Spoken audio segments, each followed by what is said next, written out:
2022 সালে হাই জাম্পে সোনার মেডেল ছিনিয়ে নিয়ে সাউথ কোরিয়ায় উড়িয়েছিলেন ভারতীয় তিরঙ্গা।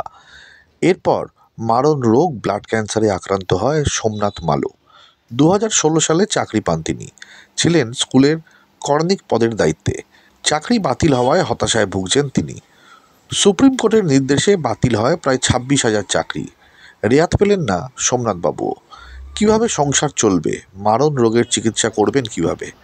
পরিবারের মুখে অন্ন কোথা থেকে আসবে, সেই দুশ্চিন্তাতেই ভেঙে পড়লেন নদিয়ার বীরনগর হাই স্কুলের সি গ্রুপের কর্মরত ব্যক্তি সোমনাথ মালো। পরিবারে রয়েছে কন্যা সন্তান ও স্ত্রী। মাত্র 3 বছর বয়সে ভুল চিকিৎসায় প্রতিবন্ধী হয়ে পড়েন। থেমে থাকেননি জীবনযুদ্ধের লড়াইয়ে। প্রতিবন্ধকতাকে সাথে নিয়ে সাফল্যের শীর্ষে ওঠার স্বপ্ন দেখেছিলেন তিনি। এরপর ভারতের হয়ে হাই জাম্প প্রতিযোগিতায় অংশগ্রহণ করেছিলেন সাউথ কোরিয়ায়। সেখানে সোনার মেডেল ছিনিয়ে নেন সোমনাথবাবু।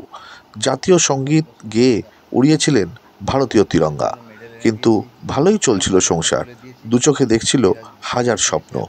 অল্প বেতনের সি গ্রুপের চাকরিতেই খুশি ছিলেন পরিবার।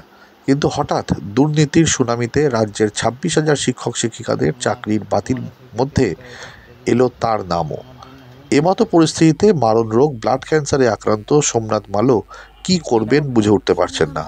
স্ত্রীর চোখ দিয়ে পড়ছে অশ্রু। মারণ রোগের চিকিৎসা চালাতে না পারলে কিভাবে বেঁচে থাকবেন তিনি? বর্তমান পরিস্থিতিতে হতাশাই এখন যেন জীবনসঙ্গী হয়ে দাঁড়িয়েছে সোমনাথবাবুর পরিবারে। নদিয়ার তাহেরপুর পৌরসভার অন্তর্গত ডি ব্লকের বাসিন্দা সোমনাথবাবু চাইছেন আরও এক ক্যান্সার রোগে আক্রান্ত সোমা পালের নাম বহাল থাকলেও তার নাম বাতিল করা হয়েছে। রাজ্যের মুখ্যমন্ত্রী মমতা বন্দ্যোপাধ্যায়ের কাছে তার করজোড়ে প্রার্থনা, রাজ্য সরকারই একমাত্র তার পরিবারকে বাঁচাতে পারে। সত্যম নিউজের বিশেষ report, Nadia. Blood cancer patient. এবার আমার স্বামীকে প্রতি মাসে 9,000 টাকার উপরে ওষুধ কিনে খেতে হয়, একটা ওষুধ কিনে খেতে হয়। এবার সেই ওষুধটা আমাদের মানে তারপরে ওই ওই ওষুধের পাশে আরও কিছু আনুষঙ্গিক ওষুধ ওনাকে ক্যান্সারের জন্য চালাতে হয়। এবার আমাদের লোন নেওয়া আছে বন্ধন ব্যাংকে। এবার চলে গেলে আমরা লোন কি করে দেব? তারপরে চাকরি, এই ওষুধের খরচা, এই ক্যান্সারের যে ব্যয়বহুল খরচা, এই খরচাই বা আমরা কি করে চালাবো? মেয়েটাকে মানুষ কি করে করবো? সেই জন্যই আমরা। আপনার বিয়ে হয়েছে কত বছর? আমাদের বিয়ে হয়েছে 15 বছর। তখন আপনার স্বামী কি করতেন? এলএনটি ফাইন্যান্সে চাকরি করতেন।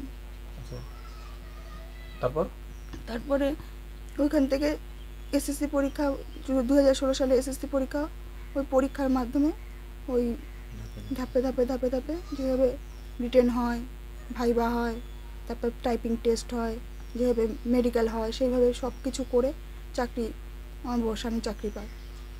স্কুল মাস্টার ছিলেন? না, উনি ক্লার্কের চাকরি করতেন। কোন school? Birnagar boys school, Birnagar high. মানে কি এর উপরে কি আপনাদের সংসার ছিল? হ্যাঁ, এর উপরেই আমাদের সংসার ছিল।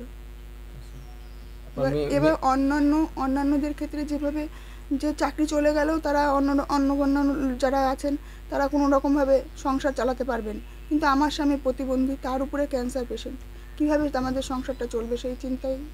আপনার মেয়ে কোন ক্লাসে পড়ে? আমার মেয়ে 9-এ পড়ে। এখন আপনারা কি চাইছেন? এখন আমরা চাইছি যে সোমা দাসের মাননীয় সুপ্রিম কোর্ট যে আমাদের সোমা দাসের চাকরিটা রেখে দিয়েছেন, সেইভাবে যাতে আমার স্বামীর চাকরিটা যদি বহাল রাখেন, তাহলে আমাদের সংসারটা বেঁচে যাওয়ার হাত থেকে বেঁচে যায়। কি নাম আপনার? আমার নাম সন্ধ্যা মালো। কি নাম আপনার? আমার নাম সোমনাথ মালো। কত সালে কিভাবে চাকরি পেয়েছিলেন আপনি? 2016 সালে আমি সবাই যেভাবে বিজ্ঞপ্তি বেরিয়েছিল, বিজ্ঞপ্তি অনুযায়ী আমি ফর্ম ফিল আপ করি অনলাইনে।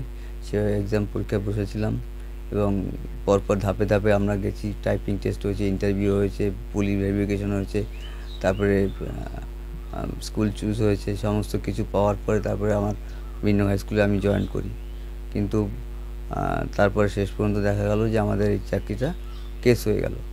কেস হয়ে যাওয়ার পর এবার সুপ্রিম কোর্টের, হাইকোর্টের প্রথম রায় যে আমাদের বাতিল করা হলো আমাদের চাকরিটা।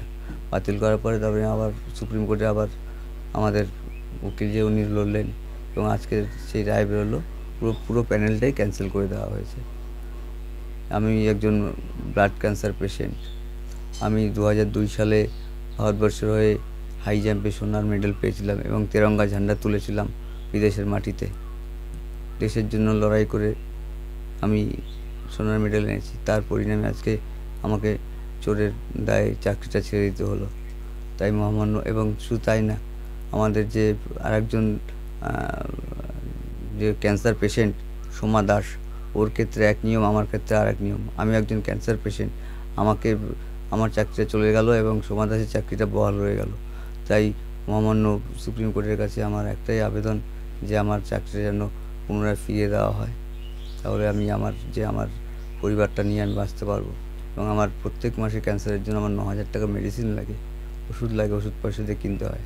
আমি বর্তমানে এখন CNCI চিত্তরঞ্জন ক্যান্সার রিসার্চ ইনস্টিটিউটে আমি চিকিৎসাধীন রয়েছি। এই মুহূর্তে যদি আমার চাকরিটা চলে যায় তাহলে আমাকে ওষুধ না পেয়ে মরে যেতে হবে। তাই আমার একটাই অনুরোধ, একটাই আবদার, পশ্চিমবঙ্গের মুখ্যমন্ত্রীর কাছেও একটাই অনুরোধ যে দয়া করে বিষয়টা যদি দেখেন একটু। অন্যান্য দিনের মতো কি আজকেও কি স্কুলে গিয়েছিলেন? না, আমি আজকে রায় বেরোবে বলে আমি আজকে যাইনি। টিভিতে মানে বসেছিলাম, রেডি হচ্ছিলাম। তারপরে যখন দেখলাম যে রায়টা নেগেটিভ রায় বেরোচ্ছে, তখন আমি আর বাড়িতে বসেই রয়েছি এবং কি করব নিজেও বুঝতে পারছি না এই মুহূর্তে। আপনার পরিবারে কতজন রয়েছে? আমি রয়েছি, আমার ওয়াইফ রয়েছে, আমার মেয়ে রয়েছে। অনেক ছোটোবেলা থেকে অনেক কষ্ট করে আমি মানুষ হয়েছি, অনেক বাবা মা অনেক কষ্ট করে মানুষ করিয়েছে। প্রথমে খেলাধুলো করতাম, ভেবেছিলাম যে স্পোর্টস কোটায় চাকরি হবে। এশিয়ান গেমসে মেডেল পেলে স্পোর্টস কোটায় চাকরি হয় জানি, কিন্তু আমাদের ফিজিক্যালি চ্যালেঞ্জের ক্ষেত্রে স্পোর্টস কোটা নেই। তারপর শেষ পর্যন্ত খেলা ছেড়ে দিতে হয়েছে আমার। খেলা ছেড়ে দিয়ে পড়াশোনা করলাম, পড়াশোনা করার পরে তারপর চাকরিতে জয়েন করলাম। একটা চাকরি করতাম, L&Tতে চাকরি করতাম। ওই চাকরি ছেড়ে দিয়ে আমি এই রাজ্য সরকারের চাকরিতে আসলাম, কিন্তু শেষ পর্যন্ত এই চাকরিটাও চলে গেল। এখন এই বয়সে যদি আমাকে সবই তো ভুলে গেছি, এই বয়সে তো কোনোভাবেই সম্ভব না পরীক্ষা দিয়ে চাকরি পাওয়া। তাই আমি অনুরোধ করছি মহামান্য আদালতের কাছে, সুপ্রিম কোর্টের কাছে এবং বাংলার মুখ্যমন্ত্রীর কাছে যে আমার বিষয়টা পুনরায় ভাবার প্রয়োজন এবং ভাবলে একটু ভালো হয়।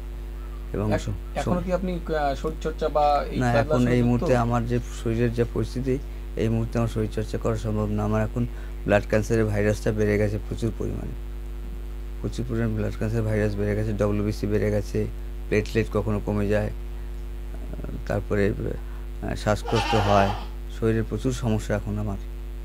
পাশাপাশি আর কিছু করা হয় না? কিছু করা না, এই আমার মেয়েকে একটু খেলাধুলো শেখাই, বিকেল হলে স্পোর্টস শেখাই। আমিও চাইছি আমার মেয়েকে একজন স্পোর্টসম্যান তৈরি করব, খেলোয়াড় তৈরি করব। এখন আপনি কি চাইছেন? এখন চাইছি আমার চাকরিটা সোমা দাসের ক্ষেত্রে যেই নিয়মটা হয়েছে ঠিক সেই নিয়মটা যদি আমার ক্ষেত্রে হয় তাহলে আমি খুব উপকৃত হব এবং পরিবার নিয়ে সুস্থভাবে বাঁচতে পারবো। আপনার মা বাবার কি ইচ্ছে ছিল? মা বাবার ছোটোবেলায় ইচ্ছা ছিল যে ছেলে পড়াশোনা করবো, মানুষ করবো এবং ভালো মানুষের মতো মানুষ হয়ে চাকরি করবে, কিন্তু আজকে যেটা দেখা গেল সবই আমার কপালে লেখা ছিল, তাই এটা হয়ে গেল। এই আমার এই পরিণতি যে বিদেশের মাটিতে গিয়ে আমি তেরঙ্গা ঝান্ডা তুলেছি, ভারতবর্ষের পতাকা আমি তুলেছি, তেরঙ্গা ঝান্ডা তুলে জাতীয় সঙ্গীত শুনিয়েছি সাউথ কোরিয়া বুসানে গিয়ে। আজকে দেশের মাটিতে এসে আমাকে চোরের অপবাদ দিয়ে চাকরি ছাড়তে হয়েছে। এটা আমার একার লজ্জা না, ভারতবর্ষের লজ্জা, দেশের লজ্জা, পশ্চিমবঙ্গের লজ্জা। প্রতিবন্ধী কি ছোট জন্ম থেকেই?